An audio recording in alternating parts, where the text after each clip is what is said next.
After flipping over 600 properties, I've learned that the best negotiators don't win with higher offers, they win by controlling emotions. So in this video, I'll show you a simple 5-second psychological trick that flips any negotiation in your favor so you never lose another deal over emotions again. To start, let me show you how one simple sentence saved me from losing a $40,000 payday and how it can do the same for you. I was on phone with a seller, Mark, negotiating a land deal worth $40,000 in profit. He had inherited the property from his father, wasn't using it, and taxes were piling up. So I made him a solid, fair offer based on comps.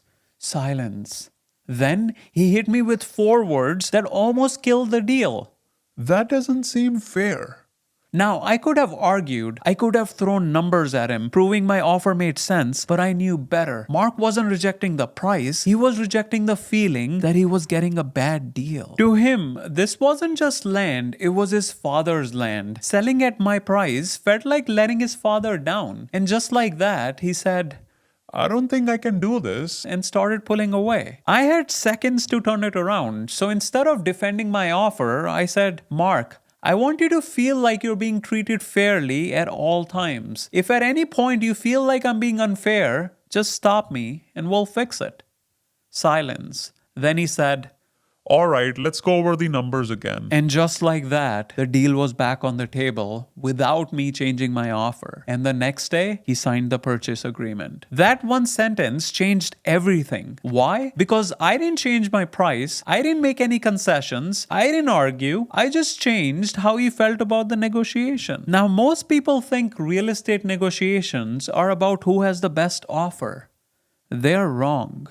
Why? Because people don't make decisions based on logic, they make them based on emotion. And there's one emotion so powerful that if it's missing, people will walk away from a deal completely, even if it's a great deal. If someone feels like they're getting a bad deal, even when the numbers make sense, they'd rather walk away with nothing than accept an offer that makes them feel uncomfortable. So how do you stop this from happening? Well, that's where the 5-second negotiation trick comes in. At the beginning of a negotiation, say this. I want you to feel like you're being treated fairly at all times. If at any point you feel like I'm being unfair, just stop me and we'll fix it. That's it. 5 seconds. But why does it work so well? 3 reasons. First, it instantly changes the tone of the negotiation. The other person feels like they have control, but in reality, you're the one setting the rules. And that makes it harder for them to push back later. Second, it makes you the most reasonable person in the conversation. Think about it. Who would actually say this unless they were actually fair? That builds instant trust and makes them more open to your offer. Third, it stops fairness from being used against you. If they later try to say, This doesn't seem fair.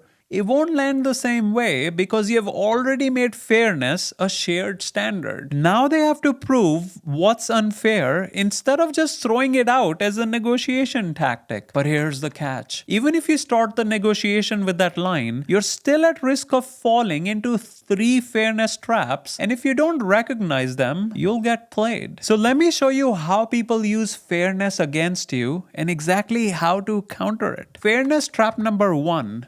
We just want what's fair. This is a sneaky emotional play. They're making you feel like you're being unfair even when your offer is solid, and most people fall for it. The worst thing you can do? Get defensive and cave. That's what they're counting on. Instead, hit them with, I'm sorry, let's stop everything and go back to where I started treating you unfairly, and we'll fix it. 9 times out of 10, they'll have no real answer because you weren't actually being unfair. They were just using it to pressure you. Fairness trap number 2. We have given you a fair offer. This one is designed to make rejecting their offer feel unreasonable. Your move, flip it back on them with, fair? It seems like you're ready to provide the evidence that supports that. Now, they have to justify their offer, putting you back in control. Fairness trap number 3. Let's just be fair to each other. Sounds reasonable, right? That's the problem. It's meant to lower your guard. If someone says this, respond with, that's exactly why I want to make sure we both feel good about this deal.